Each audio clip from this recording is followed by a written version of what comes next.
முன்னாள் அமைச்சர், அதிமுகவின் முக்கிய தலைவர்கள் ஒருவர், முன்னாள் சபாநாயகர் திரு டி ஜெயக்குமார் நம்மோடு தொடர்பில் இருக்கிறார். திரு டி ஜெயக்குமார், உங்களுடைய முதற்கட்ட பார்வை. வணக்கம், ஜெயக்குமார் பேசுறேங்க. அதிகாரத்தின் மூலம் ஊழல் புரிந்ததை, அந்த அதிகாரத்தை வைத்து அந்த ஊழல் வழக்கிலிருந்து அவசரமாக அது சாட்சியங்கள் எல்லாம் கலைச்சி அதன் மூலம் விடுதலை பெற்றது ஒரு நீதியரசர். அது குறிப்பா நல்லார் ஒருவர் உள்ளே அவர் பொறுத்து எல்லோருக்கும் பெய்யும் மழை என்பது போல உச்ச நீதிமன்றமே சொல்றது. அவர்களும் ஒரு கடவுள் மாதிரி சொல்றது. திரு நீதியரசர் திரு ஆனந்த் வெங்கடேசன் நாம் நினைத்து பார்க்கலாம். ஏன்னா அவருடைய அந்த கருத்து என்பது தூக்கமே இல்லாம நான் ஒரு மிகவும் ஒரு கஷ்டமான மனநிலையில் இருந்தேன்னு சொல்லிட்டு, எந்த அளவுக்கு பாத்தீங்கன்னா அதிகாரத்தினுடைய அந்த ஒரு ஆழமான அந்த ஒரு என்ன சொல்றதுன்னா அதிகம் அழுத்தம் கொடுத்து ஒரு நீதியை வளைத்து போட்ட ஒரு நிலைக்கு இன்றைக்கு ஒரு உயர்நீதிமன்றம் ஒரு சரியான அளவுக்கு உங்க கட்சி சகாக்கள் மீதான வழக்கும் ரீஓபன் பண்ணப்பட்டிருக்கு, அதையும் நீங்க அறிவீங்க.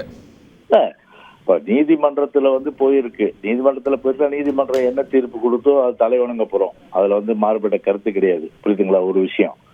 ரெண்டாவது விஷயம், இப்போ ஒரு திரு பொன்முடியை பொறுத்தவரையில இல்லையா, இன்னைக்கு பாத்தீங்கன்னா ஒரு விக்கெட் விழுந்திருக்கு. இனிமே பாத்தீங்கன்னா அவங்க ஏற்கனவே செந்தில் பாலாஜி நீதிமன்றம் கொட்டு வச்சு கூட அவர் தார்மீக அடிப்படையில நீடிப்பதற்கு எந்தவித உரிமையிலும் கூட அமைச்சர் பதவியில இன்னைக்கு தொடர்றாரு. ஆனா இன்னைக்கு அடுத்த விக்கெட் விழுந்திருக்கு. வரிசையா இன்னைக்கு எல்லாருமே இன்னைக்கு ஜெயிலுக்கு போற ஒரு காலம், அதாவது திமுக பொறுத்த ஒரு ஜெயில் காலம் சொல்லலாம். வரிசையா போயிட்டு கடைசியில கோபாலபுரம் வரை இது நிற்கும். இதுல கோட்டீஸ்வரன் உள்ளிட்ட சில அரசியல் விமர்சகர்களே கூட இல்ல வேறு சிலரும் கூட ஆச்சரியமா கேட்டது, இந்த தீர்ப்பு வந்ததுக்கு பிறகு அதிமுக தலைமை இதை பத்தி கருத்தே சொல்லலையே, ஏன்? இல்ல இப்ப நீங்க இப்பதானே கேக்குறீங்க. இல்ல அறிக்கைன்னு ஒண்ணு இருக்குல்ல, அறிக்கை விடுறாங்க அரசியல் கட்சிகள். இல்ல எவ்வளவு நீங்க பேச வாய்ப்பு இருந்தது.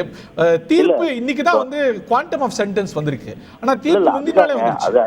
அன்னைக்கு பொறுத்தவரையில பாத்தீங்கன்னா அத ஒரு ஸ்பெஷல் கோர்ட்னுடைய தீர்ப்பை நிறுத்தி வச்சு தண்டனை விவரம் அறிவிக்கிறேன்னு சொல்லிட்டாங்க. அதுக்குள்ள எதுக்கு முந்திரி கொட்ட மாதிரி ஒரு விமர்சனம் இருக்கணும். அதனால இப்போதை பொறுத்தவரை நீதிமன்ற தீர்ப்பு வழங்கி இருக்கு. தீர்ப்பு வழங்கி வச்சு சொல்றோம், ஊழல் கட்சி அப்படின்னு திமுக, ஊழலுக்காக கலைக்கப்பட்ட கட்சி உலகத்துல தான் திமுக. அந்த அடிப்படையில அது வரிசையா உள்ள போற ஜெயிலுக்கு போற காலம் உருவாயிருச்சு. ஜெயில் காலம் இனிமே திமுக பொறுத்தவரை ஜெயில் காலம். இந்த விமர்சனம் நீங்க வைக்கும் போது உங்க தலைவிக்கு கிடைத்த தீர்ப்பு அதெல்லாம் அவங்க சுட்டி காட்ட மாட்டாங்களா? என்னங்க நீங்க அப்படி பேசுறீங்க? அறியாதா? அம்மாவுக்கு கர்நாடகா உயர் நீதிமன்றம் என்ன விடுதலை கொடுத்தது, அதை எடுத்து உச்ச நீதிமன்றம் போனா அம்மா மறைவு. அதனால அவங்கள இந்த வழக்கிலே எடுத்துக்க முடியும்னு சொல்லியாச்சு. அப்ப எது பிரிவையில் ஆகும்? இப்படிதான் திசை திருப்புறது.